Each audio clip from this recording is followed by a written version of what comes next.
আচ্ছা, তুমি তো একটা নারী। বলো তো তোমার কাছে ছেলেরা কেমন? জানো?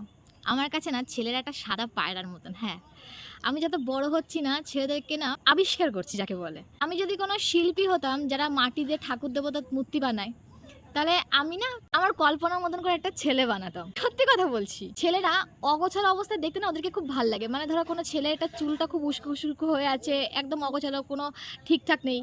ওই ছেলেটার উপর না বেশি প্রেম আসে। শ্যামবর্ণ ছেলেদেরকে দেখলে অনেক বেশি ভালো লাগে। ছেলেদেরকে বেশি সাজলে মানায় না। ছেলেরা হালকা শার্ট, প্যান্ট, শু, টাই, বেল্ট, ঘড়ি, সানগ্লাস, আ হালকা, হালকা হাসি ছেলেদের মুখে।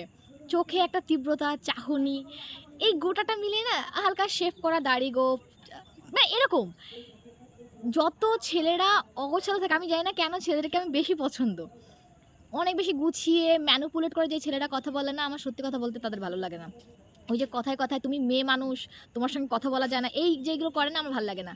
যেই ছেলেরা একটু মাকে, দিদিদেরকে সম্মান করে, নিজেরা রান্না করছে, থালা বাসন মাজতে জানে, ঘর সংসারে কাজ করতে জানে, একটু নমনীয় হয়, একটু হালকা সুরে কথা বলে।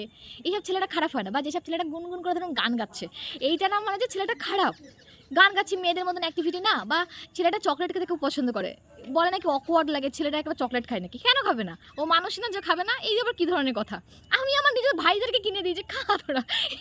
এইসব কি? যেসব ছেলেরা ধরুন রাস্তাঘাটে ফুল ছিঁড়ে না মেয়েটার মাথায় লাগিয়ে দিল। বলে নাকি আনরোমান্টিক। এটা আনরোমান্টিকে কি আছে? কত সুন্দর। বা ছেলেরা একটু মাথা নত করছে, জুতো পরিয়ে দিচ্ছে, পা মুছিয়ে দিচ্ছে, নেল পলিশ পরিয়ে দিচ্ছে, পায়ে আলতা লাগিয়ে দিচ্ছে, হাতে মেহেন্দি করে দিচ্ছে। এগুলো